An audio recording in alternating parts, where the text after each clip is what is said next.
시간에 공동체 고백 함께 올려드리도록 하겠습니다. 우리는 예수 그리스도를 구세주와 주인으로 삼고 하나님의 통치 안에 거함으로 우리 삶에 임한 하나님 나라를 경험하고 장차 완성될 하나님 나라를 소망하면서 일상 속에서 하나님 나라를 증거하는 하나님 나라 백성 공동체입니다. 아멘. 오늘 함께 은혜 받으실 하나님 말씀은 잠언 3장 1절에서 8절까지 말씀입니다. 잠언 3장 1절에서 8절까지 말씀으로 제가 가진 성경으로는 구약 성경 913년 전후에 기록되어 있습니다. 우리 찾으신 줄 알고 저 여러분의 교독하고 마지막 절은 합독해서 봉독해 올리겠습니다. 제가 먼저 읽습니다. 내 아들아, 나의 법을 잊어버리지 말고 내 마음으로 나의 명령을 지키라.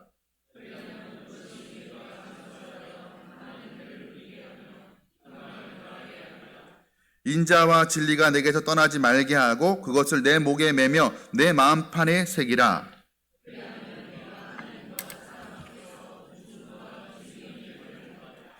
너는 마음을 다하여 여호와를 신뢰하고 내 명철을 의지하지 말라.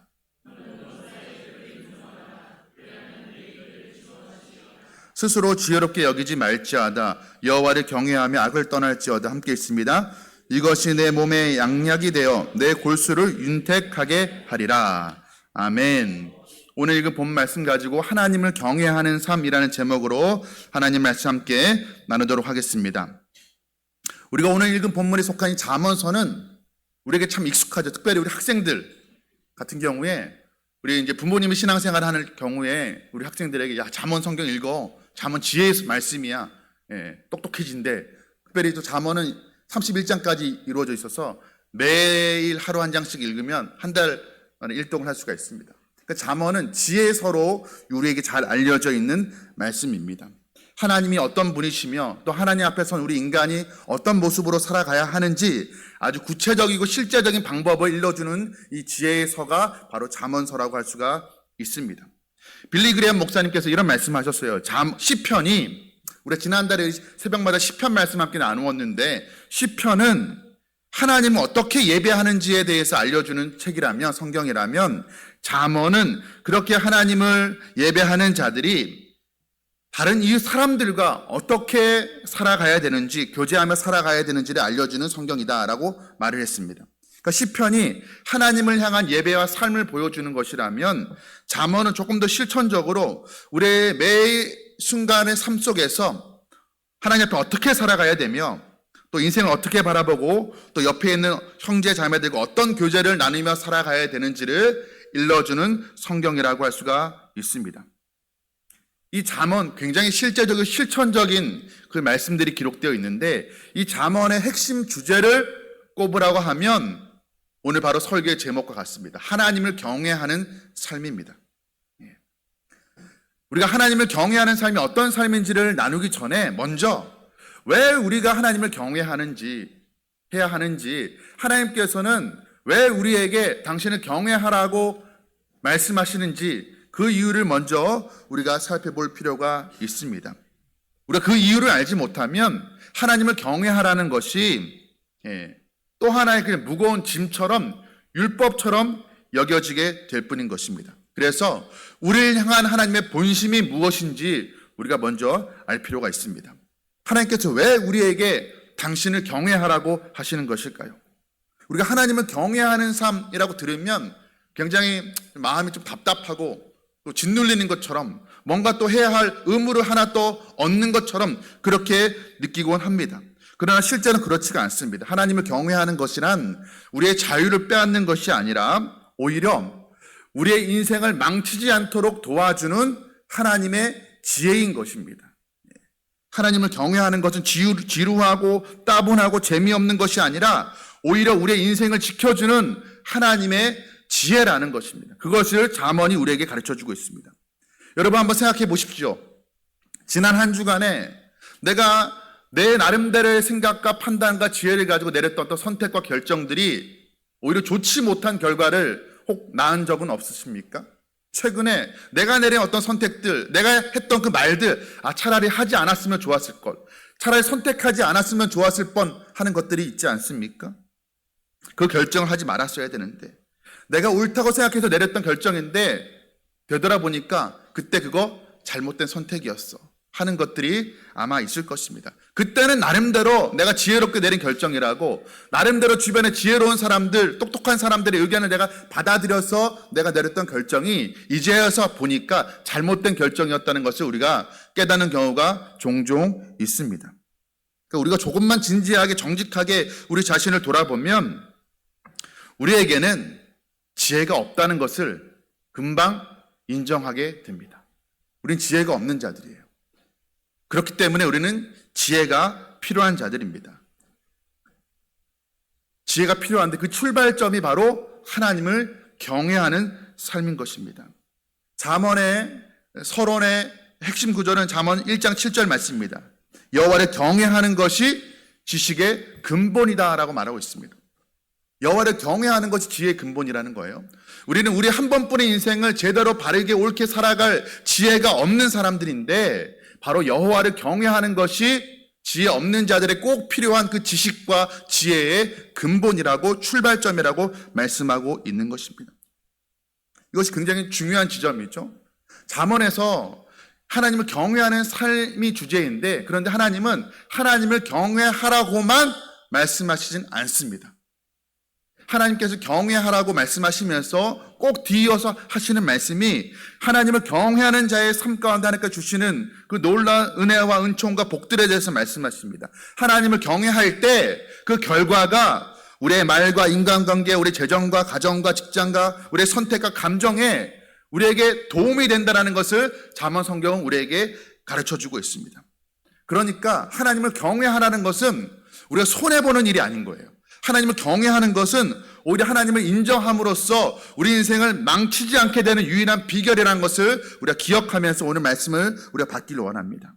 오늘 본문의 말씀에서 하나님을 경외하는 삶이 구체적으로 무엇인지 4가지에서 말씀하고 있습니다.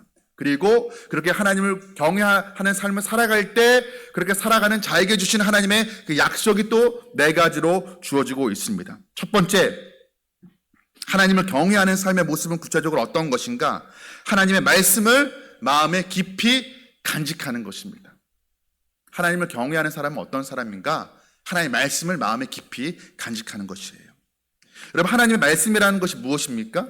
하나님이 어떤 분인지 우리에게 알려주는 것이고, 그 하나님 앞에서 우리가 어떻게 살아가야 되는지를 일러주는 것이 하나님의 말씀이죠. 그런데 그 말씀을 어떻게 하라고 합니까? 오늘 1절 말씀을 우리 다시 한번 같이 읽도록 하겠습니다. 내 아들아, 나의 법을 잊어버리지 말고 내 마음으로 나의 명령을 지키라. 여기서 나의 법과 나의 명령은 즉 하나님의 말씀을 의미하는 것이에요. 그런데 그 말씀을 잊어버리지 말고 지키라고 하는데 1절 말씀을 가만히 보면 뭐라고 기록하고 있냐면 내 마음으로 나의 명령을 지키라 라고 말씀하고 있어요. 여러분, 지키는 것은 행동이죠. 행위입니다. 손과 발의 행위로 지키는 것인데 오늘 잠언 말씀은 마음으로 말씀을 지키라 라고 말하고 있어요. 손과 발로 행위로 말씀을 지키라고 한 것이 아니라 마음으로, 마음 속으로부터 말씀을 지키라고 말씀하고 있습니다. 여러분, 잠언 전체에는 이 마음이란 단어가 굉장히 많이 나옵니다.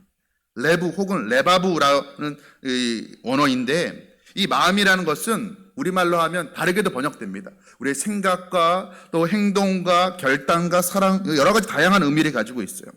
오늘 우리가 읽은 본문의 말씀에도 1절부터 8절까지 말씀에도 1절과 3절과 5절 말씀에서 이 마음을 다해서 우리가 해야 될 일을 가르쳐주고 있습니다. 마음이란 단어가 등장을 해요.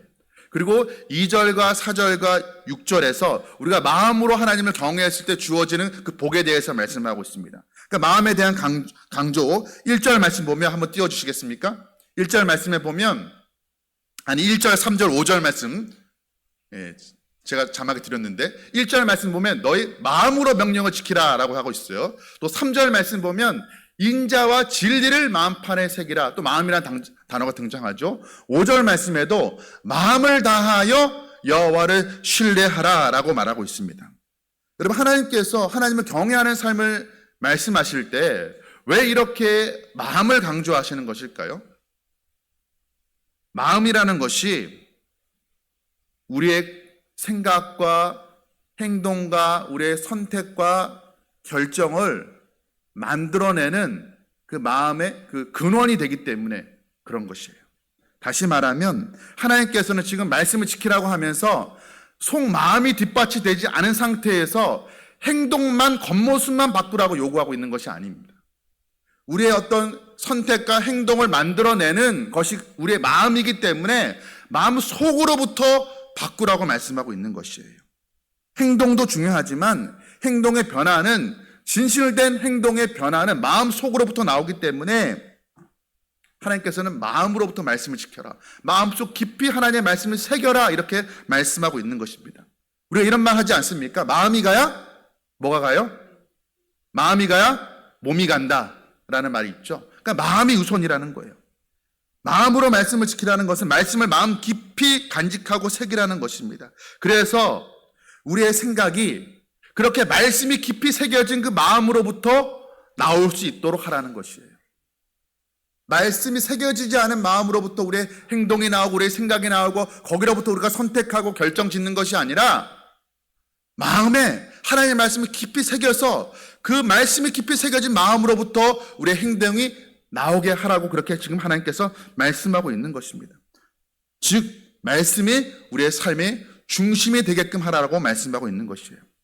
여러분, 우리가 살면서 정말 많은 이야기들을, 많은 정보들을 우리가 듣지 않습니까? 이전과는 다르게 우리가 하루에도 정말 수많은 사람들의 그 이야기를 듣습니다. 직접 대면하고 이야기를 듣기도 하지만 우리가 미디어를 통해서, 뉴스와 TV를 통해서, 요새 유튜브를 많이 들으시죠? 유튜브를 통해서 여러 가지로, 인터넷을 통해서 세상의 소리를 많이 받아들입니다. 세상의 가치관을 많이 받아들여요. 그것이 무엇입니까? 뭐니 해도 머니가 최고다. 돈이 있어야 행복하다. 남보다 앞서야 성공한 것이다. 네가 하고 싶은 것이 제일 중요하다. 네 원하는 대로 살아가라. 너 자신을 가장 중요하게 생각하라. 세상은 끊임없이 우리에게 세상의 소리들을, 세상의 가치관을 우리에게 새겨줍니다. 그런데 하나님께서 말씀하시는 거예요. 너희 마음에 그런 세상의 소리를 새기지 말고 하나님의 말씀을 새기라고 말씀하고 있는 것입니다. 왜 그렇습니까? 우리 마음에 무엇이 들어가느냐에 따라서 거기서부터 행동이 달라지게 되는 것이고, 거기서부터 우리의 생각이 달라지게 되는 것이고, 우리의 선택이 달라지게 되는 것이고, 그 선택들이 쌓인 우리의 삶의 습관이 달라지는 것이고, 결국 마음에 무엇을 새기냐에 따라서 우리의 인생이 결정되어지기 때문에 다른 세상의 소리를 마음에 새기지 말고 오직 하나님의 말씀만을 너희 마음판에 새기라, 이렇게 말씀하고 있는 것입니다. 그런데 그렇게 하면 곤란하는 것이 아니라 그렇게 말씀을 마음에 새기는 자들에게 하나님께서 어떻게 인도하신다고 하고 있습니까? 우리 2절 말씀을 같이 한번 읽도록 하겠습니다. 그리하면 그것이 내가 장수하여 많은 해를 누리게 하며 평강을 더하게 하리라. 그렇게 말씀을 우리 마음판에 새기며 마음으로부터 말씀을 지키며 살아가면, 그리하면 두 가지를 이야기하고 있죠. 장수하여. 여러분 오래 살고 싶지 않으십니까? 네, 오래 살고 싶으시죠? 그런데 그냥 여기서 말하는 것은 그냥 장수를 말하는 게 아니에요. 장수하여 많은 해를 누리게 하며 많은 연수를 누리게 한다는 것인데, 여러분 무작정 오래 사는 게 좋은 게 아니죠. 어르신들 오래 살지 말라는 얘기가 아니라 오래 사는데 단서가 붙어요. 조건이 붙어요. 어떻게 오래 살아야 돼요? 건강하게. 맞아요. 건강하게. 최근에 아파 보신 분이 딱 얘기하시네. 건강하게 오래 살아야 해요. 120살까지 사는데 한 40년을 병원에서 사는 거예요. 그 120살까지 사는 의미가 무엇이에요? 그렇죠? 좋을 게 하나 없죠. 근데 오늘 성경에서 약속하시는 복은 무엇이냐면 그냥 무조건 오래 사는 그 장수를 말하는 게 아니에요. 그 장수에 더하여지는 게 하나 있습니다. 무엇입니까? 평강을 더하게 하리라. 장수에 평강을 더하여 주신대. 이 평강이라는 것은 샬롬이에요. 근데 샬롬은 그냥 잔잔한 호수 같은 아무런 일이 일어나지, 문제가 일어나지 그런 평안만을 의미하는 것이 아닙니다. 여기에서 이 샬롬이라는 것은 조화와 균형을 의미하기도 해요. 그러니까 하나님과의 관계에서, 사람들과의 관계에서 조화롭고 균형 있는 삶을 살게 하신다는 거예요. 온전한 삶을 살아가게 하신다는 것입니다. 여러분, 하나님을 경외하는 사람의 첫 번째 그 첫 출발은 무엇이냐? 하나님의 말씀을 마음에 깊이 간직하는 것입니다. 여러분, 우리가 이제 9월 달부터 이제 주일 오후에는 소그룹 예배로 드리려고 합니다. 주일날 오전에 들은 그 말씀을 듣는 데서 그치는 것이 아니라, 그 말씀을 읽는 데서 그치는 것이 아니라 마음판에 깊이 간직하시길 바랍니다. 그러할 때 그런 자에게 주어지는 이 장수와 이 평강의 복을 받는 저와 여러분 되시기를 주님의 이름으로 축복합니다. 두 번째로 하나님을 경외하는 것은 구체적으로 무엇인가? 인자와 진리를 마음판에 새기는 것입니다. 또 한 번 마음이 등장하죠. 그런데 이번에는 마음판에 새겨야 되는 것은 말씀이라고 얘기하지 않고 조금 더 구체적으로 이야기합니다. 인자와 진리예요. 인자는 우리 익숙하죠. 헤세드입니다. 제가 설교 시간에 여러 번 말씀을 드렸어요. 헤세드, 끊임없는 긍휼, 자비, 사랑, 이런 것을 의미하는 것이에요. 진리는 에메드인데 올곧은 하나님의 말씀, 타협 없는 어떤 냉철한 하나님의 말씀을 의미하는 것입니다. 그런데 이 인자와 진리를 마음판에 새기는데 어떻게 하라고 하고 있습니까? 내 목에 매며라고 말하고 있어요. 마치 우리 여성분들, 요즘 남자분들도 목걸이 하시죠? 여성분들 목걸이를, 액세서리를 목에 거는 것처럼 인자와 진리를 목에 걸라라는 거예요. 목에 매며라는 얘기는 생명처럼 귀하게 여기라는 것입니다. 늘 몸에 가까이 하라는 그런 의미인 것이에요. 그런데 인자만 매라고 하고 있지 않아요. 진리만 매라고 하고 있지 않습니다. 인자와 진리가 같이 나와요. 왜 그렇습니까? 여러분, 인자가 없는 진리는요, 다른 사람 긍휼히 여기고 불쌍히 여기고 사랑하는 마음이 없는 그 냉철한 올곧음, 냉철한 말씀은요, 다른 사람을 질리게 만드는 냉혹한 진리에 불과한 뿐입니다. 긍휼과 자비가 동반되지 않은, 야, 하나님 말씀이 이렇게 되어 있잖아, 이대로 살아야지 하는 그 진리는 사람을 질리게 만들어요. 그러나 반대로 진리가 없어요. 올곧고 정직하고 성실한 하나님의 그 타협 없는 말씀이 없이 인자만 있어요. 자비만 있어요. 그럼 어떻게 될까요? 그것은 감상적인 동정에 불과한 것이 되고 마는 것이에요.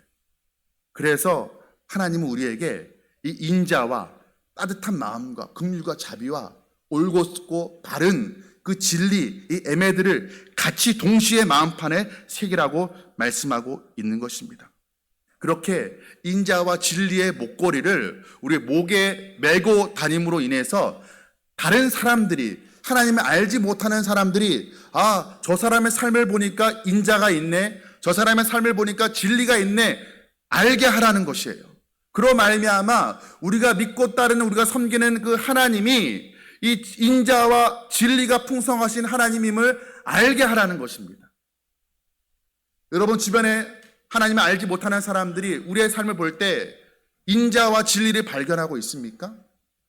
여러분, 우리의 삶 가운데 인자와 진리가 나타남으로 말미암아 우리를 보는 사람들이, 아, 저 사람이 믿는 하나님은 인자와 진리가 풍성하신 하나님이야, 그걸 알게 되는 그런 놀라운 역사가 나타나게 되기를 주님의 이름으로 축복합니다. 그렇게 우리가 삶 속에서 우리의 삶으로 인자와 진리를 드러내며 하나님이 어떤 분이냐는 것을 우리의 삶의 모습으로 드러내게 될 때 하나님께서 그런 자를 그냥 내버려 두지 않으시겠죠. 하나님께서 그렇게 살아가는 자에게 주시는 약속의 말씀이 또한 있습니다. 그 약속의 말씀 무엇입니까? 4절 말씀이에요. 우리 같이 한번 읽어보도록 하겠습니다. 시작.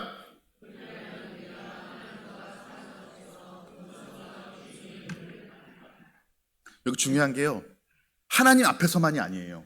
하나님과 사람 앞에서 우리가 정말 바라는 거죠. 하나님과 사람 앞에서 동시에. 그런데 은총을 받는데요. 은총. 여기서 은총이라는 것은, 하나님께 은총 받는 것은 이해가 되죠. 여기서 은총은 favor, 그러니까 하나님께서 우리를 호의로 대하신다, 친절히 대하신다, 하나님 우리를 사랑으로 대하신다는 거예요. 여러분, 하나님이 여러분을 호의로 대하시기를 바라십니까? 별로 바라지 않으세요? 하나님 나에게 잘해주기를 원하십니까? 그럼 우리가 인자와 진리로 살아가면 되는 거예요. 그런데 하나님께서 뿐만 아니라 우리 사람들도 우리에게 은총을 호의로 대하게 된다는 거예요.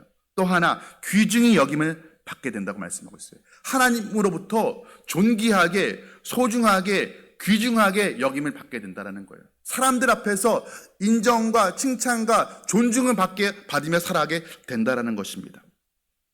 여러분, 우리의 삶 가운데 인자와 진리의 목걸이를 메고 우리가 살아감으로 말미암아 이렇게 하나님과 사람들 앞에서 존귀 여김 받고 칭찬받고 인정받는 삶을 살아가는 저와 여러분들 되시기를, 또 여기 있는 우리 중고등학생들, 우리 자녀들 되기를 주님의 이름으로 축복합니다.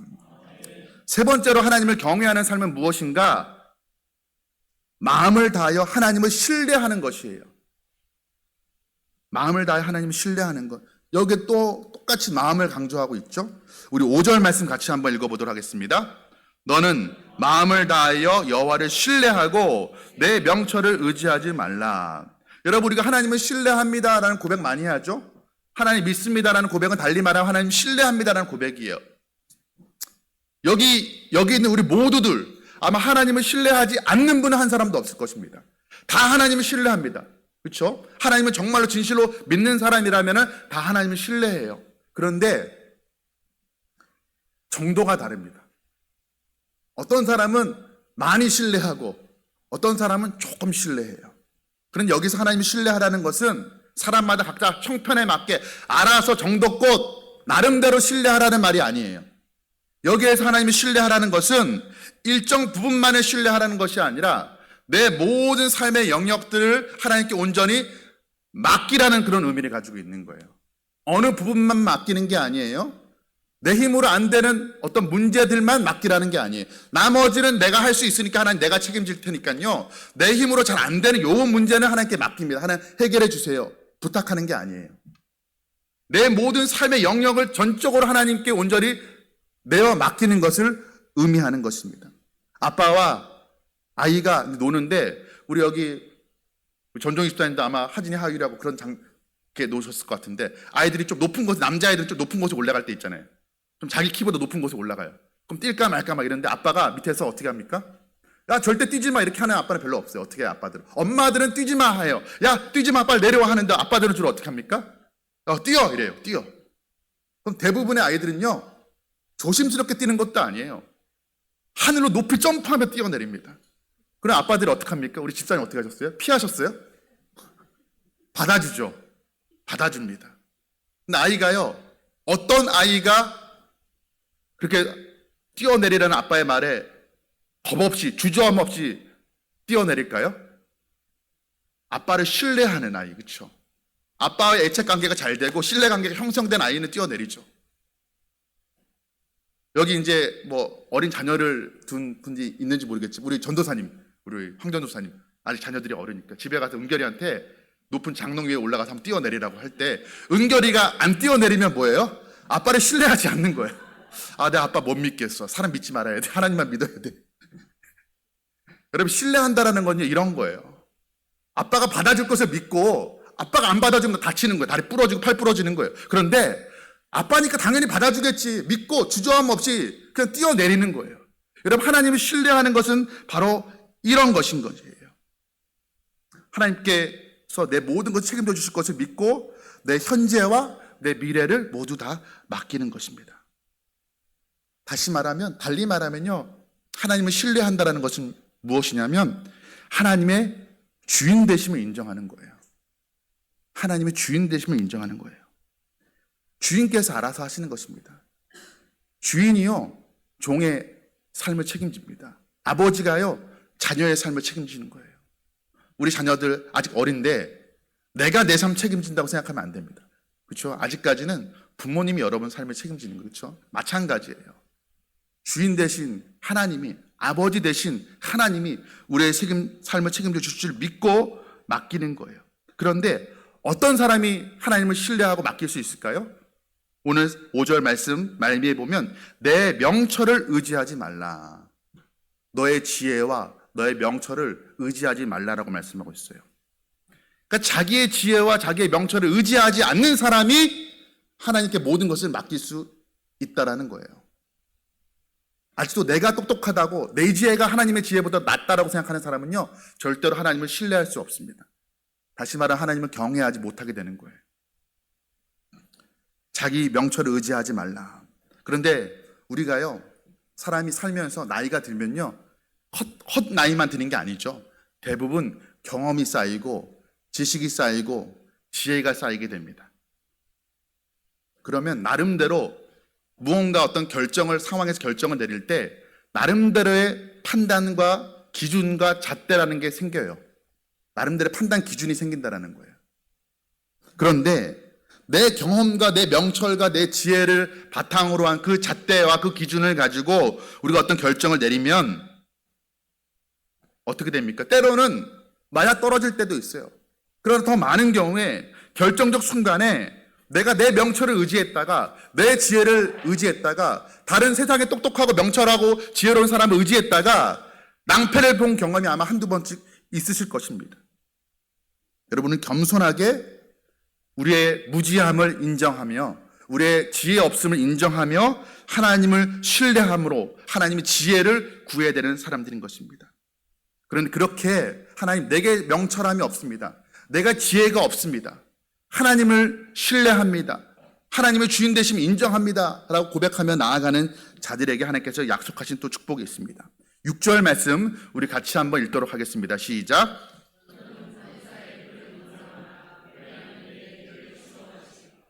여러분, 우리가 하나님의 주인 되심을 인정하면 범사의 그를 인정하라. 범사는 뭐예요? 모든 일에, 내가 잘 안 되는 영어 문제에만, 영어 영역에만, 수학 영역에만 하나님을 인정하는 것이 아니라 범사의 모든 일에 하나님을 인정하며, 여기서 인정한다는 건 하나님의 주인 되심 인정하는 거예요. 하나님의 하나님 되심 인정하는 거예요. 그리하면 너의 길을 지도하시리라. 하나님께서 우리의 길을 인도해 주시는데 이 말은 바른 길로 지도해 주신다는 거예요. 바른 길로 인도해 주신다는 것입니다. 여러분, 저와 여러분들이 여기 있는 우리 모두가 하나님을 전적으로 신뢰함으로 그분께 우리의 인생을 맡김으로써 우리의 삶의 길을 바른 길로 인도해 주시는 하나님의 은혜와 은총을 경험하게 되는 저와 여러분 되시기를 주님의 이름으로 축복합니다. 이제 마지막 네 번째입니다. 하나님을 경외하는 자의 구체적인 네 번째 모습은 무엇인가? 스스로를 지혜롭게 여기지 말고 하나님을 경외하며 악을 떠나라 말씀하고 있어요. 7절 말씀 우리 같이 한번 읽도록 하겠습니다. 시작. 스스로 지혜롭게 여기지 말지어다 여호와를 경외하며 악을 떠날지어다. 이제 비로소 7절에 이르르니까 오늘 설교의 핵심 주제인 하나님을 경외하는 말이 나오죠. 경외한다는 말이 나와요. 경외한다는 것은 무엇일까요? 달리 말하면 하나님을 두려워한다라는 의미를 가지고 있어요. 하나님을 두려워한다라는 성경의 단어가 나오면 그걸 경외한다라고 해석하면 됩니다. 그런데 두려워한다라는 것은, 하나님을 두려워한다라는 것은 무서워한다는 게 아니에요. 두려워서 벌벌 떨다라는 의미가 아닌 것이에요. 하나님을 경외하고 하나님을 두려워한다는 것은 무엇이냐면 내가 하나님을 진실로 존경하고 하나님이 나보다 높은 분임을 인정해드리고 하나님을 하나님 되게 모시는 것을 의미해요. 하나님을 하나님 되게 모시는 것. 그러므로 하나님이 나보다 높으신 분이시기 때문에 내가 그분의 말씀 앞에 복종하는 것을 의미하는 것입니다. 성경에 대표적으로 하나님을 경외했던 사람, 하나님께 인정받았던 사람이 누구냐면요, 아브라함입니다. 아브라함이요, 하나님께서 이삭을 바치라고 말씀하셨어요. 이삭이 누굽니까? 남의 집 자식이 아니죠. 독자 아들. 아들 한 12명 있는데 그 중에 하나, 마음에 안 드는 아들 바치라는 게 아니고 아들 하나밖에 없는데 그 아들 하나 바치라는 거예요. 그것도 하나님이 주신, 하나님이 백세에 주신 그 약속의 아들 독자 이삭을 바치라고 말씀하세요. 이건 도무지 이해할 수가 없는 말씀이죠. 도무지 이해할 수 없는 말씀이에요. 아브라함이 얼마나 고민했겠습니까? 그런데 아브라함은 하나님의 말씀을 따라갑니다. 말씀에 순종해요. 그런데 그때 하나님께서 어떻게 하십니까? 이삭을 죽게 내버려 두지 않으시죠? 하나님께서 따로 양을 준비하셔서 이삭을 대신해서 그 양을 제사로 지내게 합니다. 그러면서 하나님께서 하시는 말씀이 무엇이냐면 이해되지 않는 아들을 바치라고 그 말씀에 순종한 아브라함의 모습을 보고 하나님께서 이렇게 말씀하십니다. 이제야 네가 나를 경외하는 줄 내가 알았노라 라고 말씀하세요. 언제 아브라함이 하나님을 경외하는지 알았다고요? 이해되지 않는, 아무리 생각해도 이해되지 않는 말씀이지만 말씀하신 분이 하나님이시기 때문에 하나님의 무언가 계획하심이 있겠지. 하나님 나보다 지혜로우시고 나보다 높으신 분이시니까 이해되지 않은 하나님의 말씀에 순종했을 때, 하나님을 하나님으로 인정해 드렸을 때, 하나님께서 그때 비로소 이제 네가 나를 경외하는 줄 알았노라 라고 말씀하신 것이에요.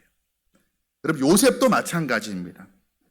요셉이요, 형들에 의해서 애굽에 팔려갔을 때 보디발의 집에서 일할 때 보디발의 아내가, 요셉이 굉장히 잘생겼었나 봐요. 준수했었어요. 우리 이찬욱 전사님처럼 굉장히 준수했었던 것 같아요. 보디발 아내가 유혹했을 때 뿌리칩니다. 그렇죠? 그런데 이건 뭐 직장 상사의 아내 정도가 아닌 거죠. 내 목숨을 쥐고 흔들 수 있는, 말 한마디 하면 내 목을 날려버릴 수 있는 그 권세를 가진 이의 유혹이었어요. 그런데 그는 그 유혹을 뿌리칩니다. 요셉이 죄를 짓지 않은 이유는 무엇일까요? 이거 보디발의 아내하고 동침했다가 우리 주인한테 걸리면 내가 벌 받을까 봐 두려워서가 아니었습니다. 이런 유혹을 어떻게 뿌리칠 수 있었을까요? 하나님을 경외했기 때문이에요. 아무도 보는 사람이 없지만 하나님은 보신다. 사람은 모르지만 하나님은 아신다라는 그 마음 가운데서 그가 죄짓기를 두려워했던 것이었습니다. 바로 이것이 하나님을 경외하는 삶인 거예요. 하나님을 경외하는 자만이 악을 떠나게 됩니다. 여러분, 악을 수시로 밥 먹듯이 저지르는 사람이 있다면 그 사람은 하나님을 경외하는 사람이 아니에요. 물론 우리가 살면서 의도하지 않지만, 내가 원치 않지만 넘어지고 실수할 때가 있죠. 그럴 때를 말하는 것이 아니에요.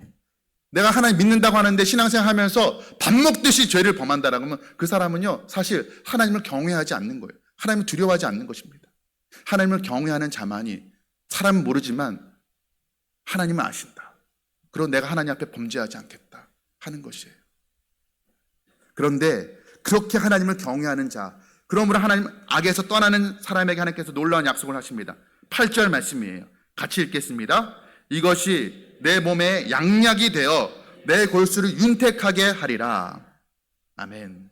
그래서 성경을 보면요, 골수를 윤택하게 하겠다는 말이 자주 등장합니다. 골수는 무엇입니까? 뼈 속에 있는 거죠. 그런데 하나님께서 골수를 윤택하게 하겠대요. 뼈는 우리 몸의 가장 신체 중 가장 깊은 곳에 있는 것이죠. 골수는 뼈 속에 있는 거니까. 그 골수를 윤택하겠다는 말은 뭐예요?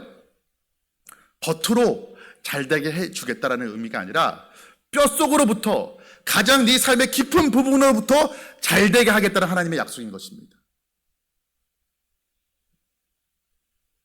오늘 우리가 하나님을 경외하는 삶의 모습이 무엇인지 4가지로 함께 살펴보았습니다. 그리고 구체적으로 그렇게 하나님을 경외하는 자에게 주시는 하나님 놀라운 약속도 함께 살펴보았습니다. 여러분, 왜 우리가 하나님을 경외해야 하는 것입니까? 그건 해야만 하는 의무가 아니에요. 하나님만 좋으시고 나는 손해보는 것, 그런 것이 아니라는 거예요. 하나님을 경외하는 것은요, 하나님께서 우리에게 주신 선물인 줄 믿으시길 바랍니다.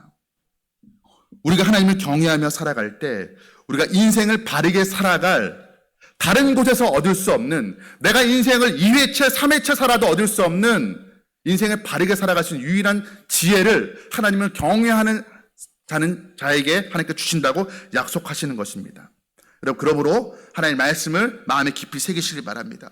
인자와 진리를 마음판에 새기시길 바랍니다. 마음을 다하여서 하나님을 신뢰하는 저와 여러분들에게 소원합니다. 하나님을 경외함으로 말미암아 악에서 떠나는 삶을 살아가는 저와 여러분 되시기를 간절히 소원합니다. 그렇게 하나님을 경외함으로 말미암아 우리의 남은 인생, 우리의 가정, 우리의 교회, 하나님께서 책임져 주시고 인도해 주시는 경험하게 되는 우리 모두 되시기를 주님의 이름으로 축복합니다. 우리 시간 함께 찬양할 때 나는 아무것도 아닙니다라는 찬양이에요. 이 찬양의 가사가 이렇습니다. 나는 아무것도 아닙니다. 주님의 사랑이 없으면, 나는 아무것도 모릅니다. 주님의 지혜가 없으면. 우리 이 찬양의 가사 우리의 마음의 고백으로 올려드리면서 함께 찬양하고 기도하며 나가도록 하겠습니다.